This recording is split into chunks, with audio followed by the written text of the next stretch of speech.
Est-ce que ce serait pas aussi pour se moquer de à quel point les hommes sont faciles à séduire? Peut-être. J'adore quand Marie-Claire arrive à retourner le problème et à faire en sorte que c'est la femme qui devrait s'en vouloir. Vraiment, c'est mon tour de force préféré dans ces magazines. À chaque fois, je suis KO.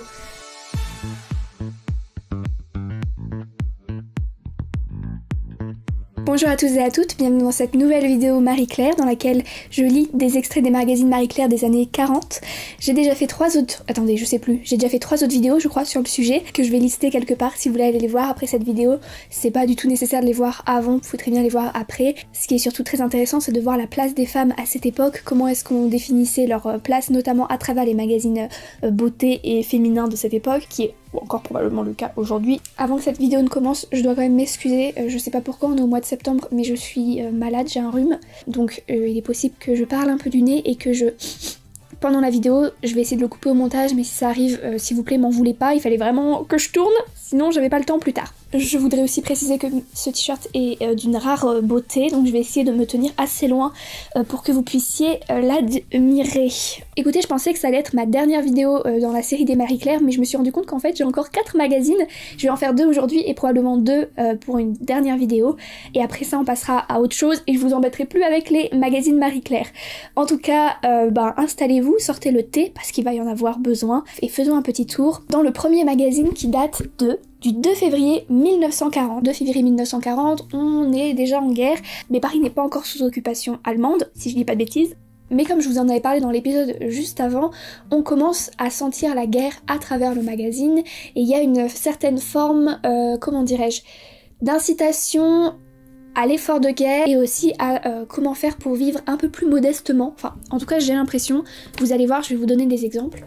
Déjà, la première page, grâce à vous, ils ne sont plus seuls. Je vais pas lire le passage, mais en gros, il y a eu une collecte de colis qui a été organisée par Marie-Claire pour envoyer des colis aux soldats. Et donc, voilà, tout de suite, c'est la première page, c'est l'information principale. Je le résume ainsi en disant effort de guerre. Même si on comprend bien, aujourd'hui on le voit très bien avec la guerre en Ukraine, que envoyer des colis c'est pas grand chose, mais en tout cas ça permet de faire un petit geste, donc je comprends aussi que ça fasse partie de ce magazine. Oh là là, j'ai envie de lire absolument tout. Vous le savez d'ores et déjà si vous avez vu mes anciennes vidéos Marie-Claire, mais j'aime surtout m'attacher au courrier de Marie-Claire, donc c'est les lectrices de Marie-Claire qui envoient des questions et les journalistes de Marie-Claire qui y répondent. Cela dit, tout le magazine, c'est priceless. Vraiment, j'ai envie de m'arrêter sur chaque chose. Là, par exemple, je viens de tourner une page. Qu'est-ce que je lis? 3000 enfants vont naître, il faut 3000 marraines. Blablabla, blablabla. Je pense que ça fait référence dans le dernier épisode, on parlait justement du fait que la guerre encourageait les naissances et favorisait l'envie de voir des bébés, tout simplement. En temps de guerre, en temps de crise, on l'a vu avec le Covid. Les gens ont plus envie de faire des bébés, donc voilà, là encore une fois, deuxième page, bim, on en parle. Oh là là là là. Tous les hommes s'y laissent prendre. C'est toujours par la vanité qu'on les séduit. Toutes ces phrases y réussiront à... Oh, c'est un ensemble de disquettes, on est obligé de lire quelques disquettes. Allons-y. Les yeux fermés, je vous reconnaîtrai à votre poignée de main. Elle est si ferme, si franche. On ne vous a jamais proposé de parler à la radio, tant avec une voix comme la vôtre. Déjà 9h, comme le temps passe vite avec vous. Mais c'est pas du tout des disquettes, c'est juste des trucs que tu dis pour passer le temps et parce que c'est poli. Enfin, est-ce que ce serait pas aussi pour se moquer de à quel point les hommes sont faciles à séduire? Peut-être. J'ai 2 amis qui meurent d'envie de vous connaître. Alors par contre, ça sent juste le plan A4. Moi je vois rien d'autre, désolée. Et surtout, dites-leur à tous qu'ils ont la barbe dure. On ne sait pas pourquoi, mais c'est ce qui leur fait le plus grand plaisir. J'ai très envie de tester cette méthode, je suis à 2 doigts d'appeler mon copain pour lui dire que sa barbe est dure. J'ai pas le temps, mais il regardera cette vidéo. Est-ce que ça te fait de l'effet? Tu me le diras, s'il te plaît. Merci. Là, on arrive à une page que j'adore. C'est une page de recettes végétariennes. C'est pas du tout incroyable, et encore aujourd'hui, dans les magazines les plus communs, on trouve des recettes végétariennes, mais je peux pas m'empêcher de faire un lien avec le fait qu'on est en 40, et que la viande devait commencer à devenir soit très chère, soit très très dure à trouver. Et donc, il y a cet article que j'adore parce qu'il est noté. On peut très bien se passer de viande. Alors j'ai surtout l'impression que c'est quand même vachement remplacé par des œufs, de la crème, ce genre de choses, mais pas que, non, attendez, je dis une bêtise, hein. Franchement, il n'y a pas tant de... J'ai l'impression qu'il n'y a pas énormément d'apports protéiniques végétaux. Cassoulet végétarien. Déjà, le principe du cassoulet, mais alors même végétarien, ça me fait pas envie. Et enfin, le courrier de Marie-Claire. Parlons amis. c'est parti. Que nous dit Marie-Claire? Nous avons parlé des petits Alsaciens qui vont naître. Voulez-vous adopter l'un d'eux? Les inscriptions, nanana, envoyez-nous d'un enfant. Alors, est-ce que quelqu'un peut m'éclairer sur la situation avec les enfants alsaciens? Je comprends pas du coup de quoi il s'agit. La Alsace-Lorraine était française à ce moment-là. Écoutez, si quelqu'un sait de quoi il s'agit, je crois que j'ai pas appris du tout cette partie-là de l'histoire à l'école, donc dites-moi. Depuis le début de la guerre, une famille amie est venue se réfugier dans notre ville. Et dans cette famille, il y a un jeune homme. Ouh! Depuis que je l'ai vu, je ne suis plus moi-même. Je voudrais toujours le voir. Cela me gêne dans mes études. J'adore cette histoire parce que je la trouve terriblement vraie. J'imagine hyper facilement ce que ça doit être de rencontrer un jeune homme dans ces circonstances-là. Enfin voilà, j'imagine que passer sa journée avec quelqu'un... Enfin bref, j'en sais rien. J'aime beaucoup cette histoire. En fait, j'ai pas de conseils à donner parce que je la trouve juste super mignonne et j'ai juste envie de dire à la personne go, en fait, enfin, si... Laisse parler ton cœur. Mais que répond Marie-Claire? Alors sans regarder leur réponse, ça peut soit être ne rien faire sans l'avis de tes parents parce que Marie-Claire est toujours du côté des parents, soit le laisser faire le premier pas parce que les femmes ne doivent jamais faire le premier pas. J'imagine bien un truc des deux. Lisons. Sornette, voilà une bonne occasion que vous offre la vie de montrer du caractère et de vous prouver à vous-même que vous n'êtes pas une petite folle prête à s'amouracher du premier jeune homme entrevenu. Travaillez double et au contraire fixez votre esprit sur vos études en vous disant que c'est la meilleure façon de préparer l'avenir et de ce que cette victoire remportée sur vous-même en amènera d'autres en temps voulu. Eh bien écoutez, j'ai parlé trop vite. Marie-Claire n'est ni du côté des parents ni du côté des hommes. Cette fois-ci, elle est du côté des études. Bah écoutez, je m'y attendais pas mais c'est chouette. J'ai 15 ans. Depuis 3 mois, un jeune homme de 18 ans me suit dans la rue. Il est très beau et ses grands yeux noirs me troublent. Nous sommes devenus très bons camarades, mais est-ce un simple flirt ou bien l'amour? Cette histoire est super glauque. Il te suit dans la rue? Comment ça? Qu'est-ce que c'est que cette histoire? Est-ce qu'on suit les gens dans la rue? Mais non, à aucun moment on ne fait ça. Et non mais là ça va pas du tout, hein. Par contre Marie-Claire, je suis perplexe. J'espère que Marie-Claire va lui dire que c'est un non, surtout qu'il est majeur et... Enfin, majeur. Pour nous, il est majeur, à l'époque, il l'était pas.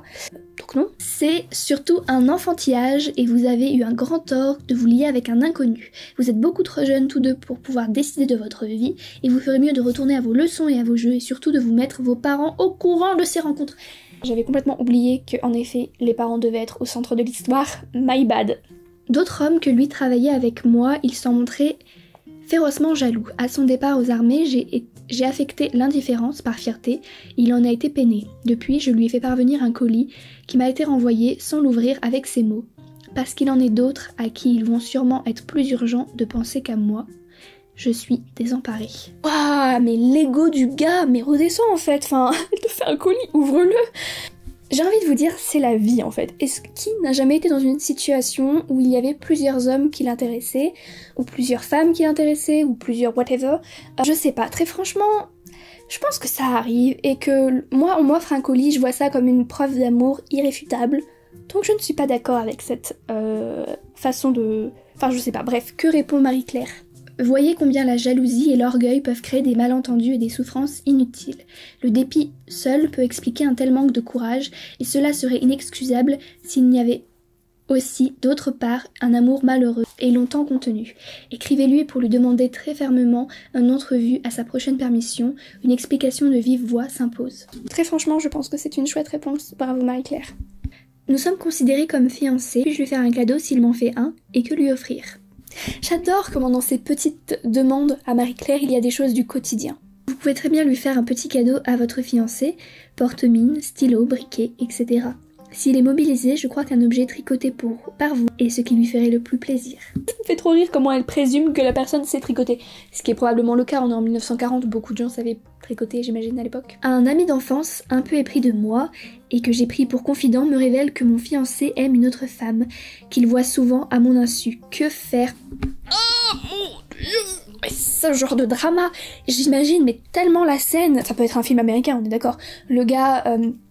qui est amoureux secrètement de sa meilleure amie ou de son amie super proche, mais qui est elle-même amoureux d'un gars genre, qui s'y croit et qui a l'air méga toxique parce qu'en fait il lui fait croire qu'il est intéressé par elle, mais en fait il voit une autre femme à côté et donc il manipule les deux femmes en même temps, et l'autre il est au courant mais en même temps il peut pas lui dire parce qu'il est amoureux d'elle et il veut pas lui faire du mal et il sait qu'elle aura mal s'il lui dit. Vous me suivez ou pas? Ça peut être un film. Au final le mec lui dit comment est-ce qu'elle réagit. Écoutez, à mon avis, quand on apprend ce genre de choses, il n'y a pas grand chose à faire à part simplement aller parler au mec peut-être et lui dire Sorry, mais j'ai cru entendre dire que tu gangbangais une autre fille que moi. Est-ce que c'est vrai? Que répond Marie-Claire? C'est vraiment beaucoup d'inconscience et de coquetterie que de prendre pour confident un jeune homme que vous saviez épris de vous. Oh, j'adore quand Marie-Claire arrive à retourner le problème et à faire en sorte que c'est la femme qui devrait s'en vouloir. Vraiment, c'est mon tour de force préféré dans ces magazines. À chaque fois, je suis KO. Vous avez tenté le diable, ce qui rend la source de ce renseignement fortement suspecte. Néanmoins, parlez de votre soupçon à vos parents. S'ils sont tous désignés pour prendre la chose à cœur et vous apporter, j'espère, une apaisante certitude. Je vois pas trop le rapport avec les parents, mais écoutez, why not? En effet, le meilleur ami peut être un petit peu louche, mais je vois pas trop pourquoi mentir là-dessus, sachant que c'est facile à prouver le contraire. Enfin, je sais pas, bref. Dites-moi ce que vous en pensez. Je l'aimais, il s'est fiancé avec une autre, puis il a rompu. Ah! J'adore quand ça commence comme ça. Il parle beaucoup de moi à ma sœur, mais dans une réunion, il a fait danser toutes mes amies et pas moi. Je l'aime tant, j'ai parfois envie de lui écrire. Alors, ça va peut-être un peu bizarre parce que ça me fait vraiment penser à mon histoire personnelle. Mon histoire personnelle, ça fait genre j'ai eu des histoires de dingue. Mais je vois bien ce mec qu'on peut absolument adorer, qui donne de l'attention à toutes les autres femmes, toutes les autres filles autour dans le bahut en l'occurrence, sauf à toi. Sad story, mais je pense pas qu'il en vaille la peine. En fait, je suis pas hyper fan de ces jeux de séduction un peu à la con, en mode où on essaye de rendre l'autre jaloux, où on essaye de faire des dramas pour que l'autre s'intéresse à nous, mais en fait, on a trop d'orgueil et d'ego pour lui avouer nos sentiments, et du coup, on passe par des stratagèmes un peu bizarres. C'est pas du tout mon délire. Voilà, je pense que vous avez compris mon avis. Que répond Marie-Claire? Je sais, vous avez envie de savoir, moi aussi. Surtout ne faites pas cela. Votre sœur, par contre, devrait essayer de le mettre en confiance et adroitement de le faire parler. Ah, j'adore. Mais surtout, sans rien brusquer. Le fait de ne pas avoir fait danser prouve plutôt qu'il est un peu gêné avec vous. Mais il n'y a rien là qui puisse vous faire perdre espoir. Soyez patiente. Mais si vraiment l'attitude de ce jeune homme ne change pas, ayez le courage de vous détourner de lui. J'adore comme on est trop complémentaires avec Marie-Claire. Enfin, je sais pas, j'ai l'impression. C'est déjà la fin de ce premier magazine. On va passer au deuxième qui date du 12 avril 1940. Alors là, dès la première page, on a un truc qui commence par Parlons amis. Et c'est assez intéressant, c'est un texte qui parle d'argent et de rapport à l'argent. Je vais pas vous le lire là, vous pouvez mettre sur pause si vous voulez le lire. Je trouve que c'est intéressant de voir ça dans ce magazine. Et tout de suite après, on a le courrier de Marie-Claire. Si je n'étais pas honnête et si mon mari ne m'aimait pas, je n'aurais pas besoin de vos conseils. Mais un autre homme a passé sur ma route, qui m'est devenu plus cher que ma vie. Je ne puis croire qu'un sentiment aussi beau soit coupable. Premièrement, j'adore comment les gens parlaient à l'époque, j'adore sa façon de dire qu'elle est tombée amoureuse d'un autre que son mari, qu'elle devrait se sentir mal, mais qu'en même temps elle ne peut pas parce que l'amour est le plus beau des sentiments, blablabla. En quelques lignes, je trouve ça incroyable. On sent aussi toute la dramaturgie encore une fois dans ce message, mais je suis fascinée à chaque fois, moi je ne parle pas comme ça. Si j'avais une amie à qui ça arrivait aujourd'hui, je lui dirais, peut-être qu'il est temps de quitter ton mari et de refaire ta vie avec quelqu'un d'autre, mais on est en 1940, est-ce que le divorce est aussi bien vu ? Je sais pas. Mais je suis sûre que Marie-Claire n'a pas le même avis que moi. Il ne m'appartient pas de vous juger, chère lectrice. Je sens combien le conflit qui vous déchire est douloureux. Il ne dépend pas de vous sans doute d'anéantir sur l'heure un sentiment si profond. Mais il dépend sûrement de vous, de le préserver de la vulgarité, de la bassesse et de savoir sauvegarder avant tout le bonheur de vos enfants et la paix de votre foyer. En d'autres termes, elle devrait souffrir en silence pour préserver son foyer et ses enfants. C'est ça le... Je sais pas, j'ai quand même tendance à penser que ce genre de choses se répercute et que les enfants le sentent.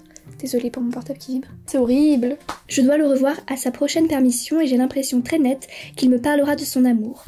Je saurai le rendre heureux, j'en suis sûre, mais mes parents ont une situation très modeste et je n'ai pas de dot. Dois-je, pour cette raison, l'éloigner de moi ?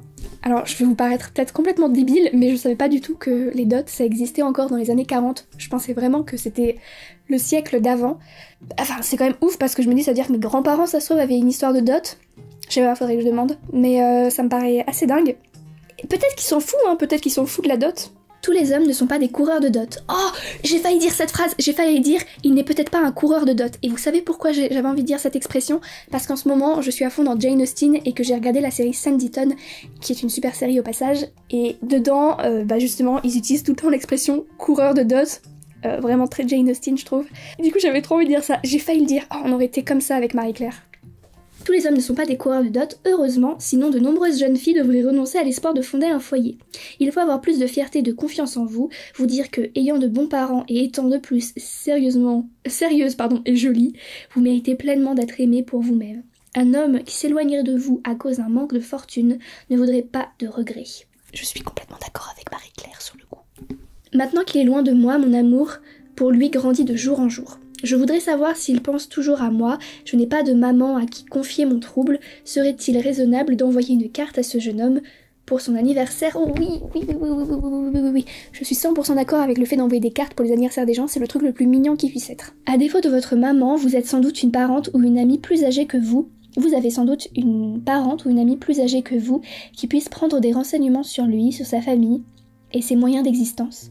De toute façon, il ne serait pas bien grave de lui adresser une carte puisqu'il va partir aux armées et que vous êtes sûr de sa sympathie. Je forme beaucoup de vœux pour vous et pour votre bonheur.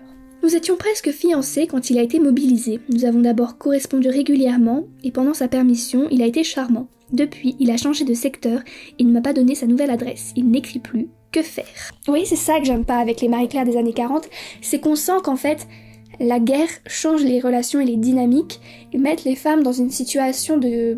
comment dire? J'ai l'impression que les femmes sont dans une situation où elles n'ont pas accès à l'information, où elles ne peuvent pas savoir comment va leur mari, où elles n'ont pas accès à l'information et où elles sont donc passives. Ça se sent dans tous les messages, j'ai l'impression, et j'ai juste trop de peine pour ça, j'aimerais leur dire genre va sur le front pour prendre des nouvelles du gars que t'aimes. Mais en même temps, peut-être qu'il a autre chose à faire, vous voyez. Donc peut-être un malheureux concours de circonstances est-il seul responsable de ce silence. Je suis certaine en tout cas que le changement de secteur ne saurait en aucune façon amener de changement d'attitude chez un fiancé vraiment épris. S'il avait saisi ce facile prétexte pour couper les ponts entre vous, vous n'aurez rien à regretter, car vous n'aurez pas été heureuse avec lui, et il vaut mieux s'apercevoir à temps de l'erreur qui aurait pu être commise. Encore une fois, ça fait vraiment très Jane Austen, mais j'adore ce côté un peu un homme qui ne prend pas la peine pour vous, n'en vaut pas la peine.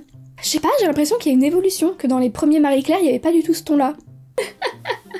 Vous êtes insupportable, sachez pourquoi. Votre mari vient en permission, vous devez être pendant ce temps une femme adorable, parfaite. Or, nous recevons des lettres de lecteurs déplorant quelques défauts féminins. Un psychiatre nous a révélé que ces défauts sont d'origine glandulaire. Voici quelques-uns de ses reproches. Soignez vos glandes et vous ne les encourrez plus. Non là je suis désolée, mais temps mort c'est trop dingue. Y a rien qui va. Attendez, quels sont les défauts que les hommes sont allés se plaindre au magazine Marie-Claire? Il y a vraiment des hommes qui sont plaints à Marie-Claire en disant genre les femmes, moi non. Lisons quelques exemples quand même. Madame est agitée, Madame est toujours en retard, Madame a des caprices, Madame est toujours lasse, Madame a le verse, Madame voit tout en noir, Madame est négligente, Madame a toujours froid. Cette vidéo serait trop longue si on lisait tout cet article. Cliquez sur pause si vous voulez lire. Je peux pas, c'est trop pour moi, je peux pas. Il était le meilleur des camarades. Je ne le mettais pas sur le même plan que les autres, cependant, je flirtais et même cru aimer un autre homme, un imposteur. Rompre fut la seule solution. Pendant ce temps, lui, l'ami sincère, n'avait cessé de m'écrire et avait espacé nos rencontres. Après la rupture, il demanda à me revoir souvent et me dit un jour avoir été au courant de tout et avoir souffert parce que lui m'aimait. Je fus heureuse.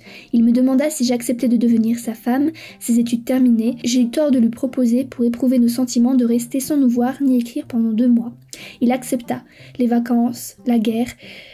Il m'écrivit gentiment, puis dans une seconde lettre, me dit qu'il s'était trompé sur ses sentiments et qu'il valait mieux que nous espacions notre correspondance. Je répondis en ouvrant mon cœur. Je n'ai eu depuis qu'une lettre banale. Mon père pense qu'il reviendra. C'est désastreux. C'est absolument, encore une fois, une situation tout à fait probable de nos jours. Ce fameux ah mais oui, je t'aime à la folie, blablabla, puis 2 mois après, en fait non, je crois que je me suis trompée. Oups. Faites pas ça, essayez d'être sûr de vos sentiments. Je sais que les sentiments ça change et tout, mais je sais pas, il y a ce côté vraiment... ne dites pas des choses aussi fortes que je t'aime pour la vie si c'est pas le cas. Pour l'instant, n'insistez pas. C'est votre père qui a raison. Il connaît les hommes. MDR. Vous avez longtemps fait souffrir ce garçon et maintenant qu'il sait que vous l'aimez, il prend, sans se l'avouer, une revanche.